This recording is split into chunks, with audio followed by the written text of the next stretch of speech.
척추에 관련된 수술은 뭐냐면은 망가진 걸 고칠 수가 없어. 내가 희생시키는 거로 인한 나중에 또 다른 대가를 치르게 돼 있어.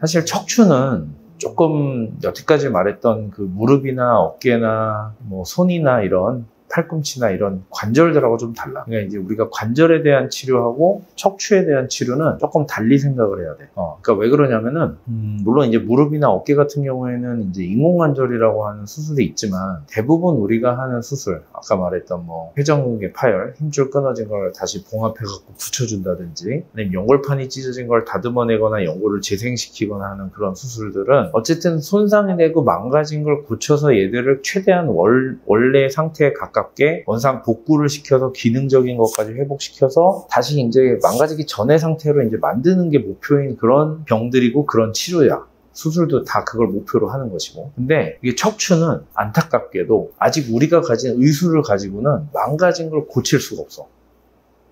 예를 들면 척추에 골절이 생겼어. 그럼 우리가 이런 팔이나 다리가 부러지면 뼈를 잘 맞춰가지고 그걸 그대로 부러지기 전의 모양으로 다시 복원하는 게 이제 목표잖아. 근데 척추는 압박골절 같은 게 생기게 되면은 뼈가 주저앉은 걸 다시 원래대로 다 이렇게 들어 올려갖고 다시 뭐 뼈가 잘 붙게 만들어가지고 그게 이제 원래 제 기능을 하게 하는 그런 수술을 안 해. 그러니까 이게 부러진 그 뼈 조각이 뒤에 있는 신경을 누르면은 그 뼈 조각을 치우고 그 뼈는 이제 어차피 다시 복원이 안 되기 때문에 뼈 조각을 치워주고 부러진 뼈 위아래로 나사를 받고 기둥을 세워가지고 그 부러진 뼈가 못 움직이게 고정하는 그런 수술을 하거나 아니면은 부러진 뼈 안에다가 인체용 시멘트를 집어넣어서 부러진 뼈를 단단하게 붙여서 통증을 완화시키거나. 근데 이제 보통 그런 것보다도 허리 같은 경우에는 예를 들면 우리가 흔히 뭐 제일 유명한 게 이제 허리 디스크지. 그지? 디스크, 추간판 탈출증이라고 그러는데 뼈와 뼈 사이에 있는 그 추간판이라고 하는 우리가 영어로는 디스크라고 부르는데 이게 퇴행에 의해서 손상이 되고 그게 가운데 있는 수액이라는 게 뒤로 밀고 나가면서 디스크가 뒤쪽으로 이렇게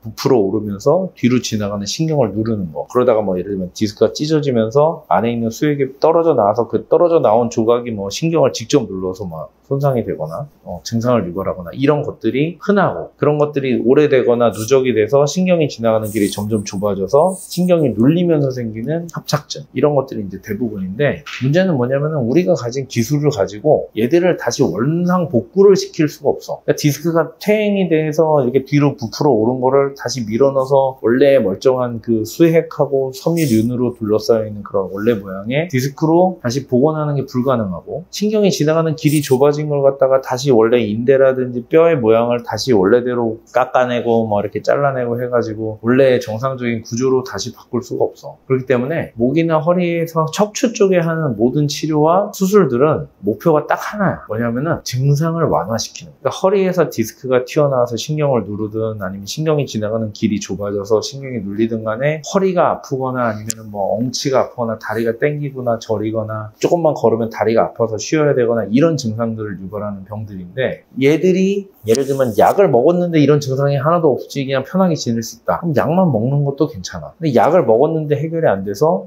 물리치료하거나 견인치료하거나 그렇게 해서 좋아진다. 그것도 좋은 치료야. 근데 그런 것도 안 되다 보니까 이제 뭐 허리에다가 주사를 놓는 신경 차단술이라는 걸 하는데 그것도 뭐 예를 들면 병변의 상태에 따라서 뭐 꼬리뼈에다 놓는 방법도 있고 뿌리에다 놓는 방법도 있고 여러 가지 방법이 있는데 어쨌든 주사를 맞았더니 또 괜찮아서 지낼만 하다. 그것도 괜찮아. 괜찮은데 예를 들면 주사도 해보고 약도 해보고 다 해봤는데도 안 돼. 그러면 그 다음에 뭐 시술을 하거나 아니면은 최종적으로 수술을 하는 거야. 근데 시술이나 수술을 하는 거의 목표도 결국 뭐다? 증상을 좋아져서 이 병이 나를 괴롭히지 못하게 만드는 게 목표인 거지. 예를 들면 수술을 해서 이 퇴행성으로 좁아진 관을 넓히고 그게 원래 물론 이제 좁아진 관을 넓히는 게 수술이긴 하지만 그게 협착증이 생기기 전에 정상적인 구조로 좁아진 게 넓어지는 게 아니라 그 그 안에 정상적으로 기능을 해야 되는 뼈나 인대 같은 것들이 일부를 제거해서 결국 걔네를 훼손하고 희생시켜서 신경이 눌리는 걸 풀어줘서 증상을 좋아지게 만드는 거거든.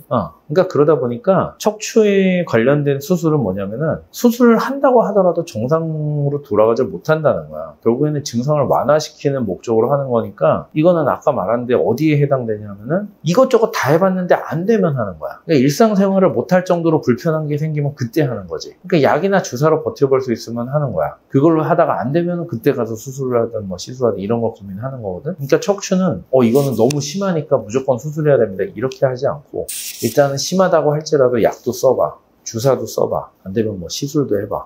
그래도 안 되면 마지막에 수술하자. 라고 해. 왜냐하면은 허리에서 하는 수술은 뭐가 됐든 간에 그 신경이 눌리는 걸 풀어주는 수술이 대부분이다 보니까 아니면은 관절이 불안정한 거를 안정시켜주는 수술이 대부분이다 보니까 그 안에 있어야 될 뼈를 갖다가 제거하고 인대를 갖다 제거하고 그러니까 뭔가 원래 있던 구조물들을 일부를 희생시킴으로써 눌려있는 신경을 풀어주는 거거든. 그러니까 안에 구조 변경을 할 수밖에 없는 거야. 구조 변경을 안 하고 할 수 있는 치료를 다 해보고 안 되면 마지막에 구조 변경을 하는 거야. 그리고 관절이 불안정하거나 허리를 너무 아파하면은 거기다 쇠를 받고 나사를 받고 거기다가 인공뼈를 집어넣고 관절을 굳히는 수술하거든. 원래 움직여야 될 관절을 못 움직이게 만드는 수술을 하는 거야. 그러니까 이거는 뭐냐면 수술은 척추 쪽에서 수술은 반드시 뭔가를 희생시켜. 그러니까 대가를 지불하고 얻어내는 거야. 내가 뭔가를 희생시킴으로써 그 대가로 통증으로부터 조금 자유로워지는 거거든. 근데 그 대가에 내가 희생시키는 거로 인한 나중에 또 다른 대가를 치르게 돼 있어. 그러다 보니까 척추는 어쨌든 우리가 저울질을 꼭 해봐야 돼. 내가 이걸 희생함으로써 얻을 수 있는 결과물이 더 좋다면 하는 거야. 아니면은 버티는 거지. 그래서 이거는 척추는 항상 말하지만 단계별로 약물치료, 물리치료, 주사치료 이런 걸 다 거쳐서 안 되면 마지막에 수술하자라는 것이 일단은 척추를 수술할 때 우리가 밟아 나가는 스텝이고 그거를 통해서 우리가 수술을 결정하게 돼.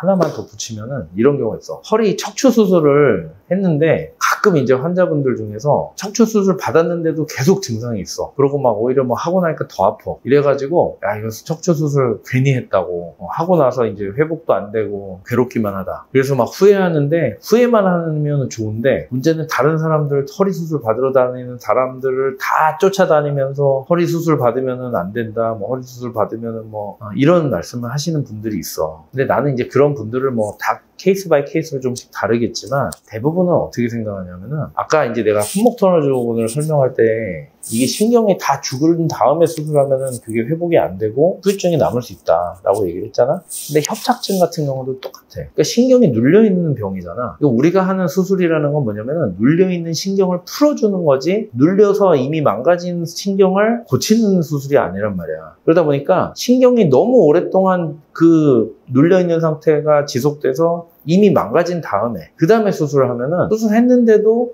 그러니까 더 이상 눌리지는 않지만 신경이 회복이 안 되니까 그 증상이 있거나 아니면 더 나빠지거나 아니면은 회복이 되더라도 완전히 안 되는 경우가 생길 수 있어. 그러니까 내가 이제 환자분들한테 얘기를 하는 게 길을 가는데 갑자기 산사태가 나가지고 바위덩어리가 굴러 떨어졌는데 내 다리가 거기 깔렸단 말이야. 근데 하필이면 그때 마침 옆에 어떤 사람들이 지나가서 내가 발이 깔려있는 걸 보고 빨리 바위를 치워줬어. 그러면 다리가 부러질 수는 있겠지만 치료하면 낫겠지. 그지? 근데 예를 들면 하필이면은 그때 거기가 아주 깊은 산 속이라 가지고 지나간 사람이 한 명도 없다가 예를 들면 뭐 한 열흘 아니면 뭐 한 10개월 있다가 발견이 돼가지고 그때 가서 사람들이 바위덩어리를 치워줬어. 그럼 똑같이 바위덩어리는 치워줬지만 이 다리는 더 이상 어떤 치료를 해도 쓸 수 없는 다리가 되겠지. 그러니까 내가 그런 분들은 이게 분명히 수술하라는 얘기를 들었을 것이고 수술을 해서 치료하자고 했을 때 할 수 있는 기회가 있었는데 안 하고 버티다가 도저히 안 되겠어서 아예 안 되겠으니까 이제 수술하자라고 했는데 이미 신경 자체가 손상이 되어서 수술을 했음에도 불구하고 그 신경이 회복을 못하고 그래서 불편한 게 계속 남고 그러다 보니까 이분은 야 수술까지 받았는데도 안 났는데 이걸 왜 했냐 라고 생각하는 경우들이 많지 않을까 라고 나는 생각을 해. 그래서 이제 환자분들한테 신경이 너무 많이 망가진 다음에 하면 안 된다. 신경 손상이 되지 않은 상태로 증상이 있을 때 그걸 버티다가 신경이 손상되기 전에 이런저런 방법을 다 써도 해결이 안 되면 수술을 하자. 이런 거지. 버텨서 결국 수술할 때가 돼서 해보니까 이미 신경을 다 망가졌다. 그러면 이제 수술을 하기는 해야겠지. 왜냐면 안 하면 더 나빠질 게 뻔하니까. 하지만 수술할 때 반드시 이거는 해도 회복 안 된다라는 거를 환자분한테도 설명하고 환자도 받아들인 다음에 수술을 해서 이제 신경에 눌려있는 병은 대부분 신경이 망가지기 전에는 해야 된다라는 게 이제 어쨌든 내 생각이야.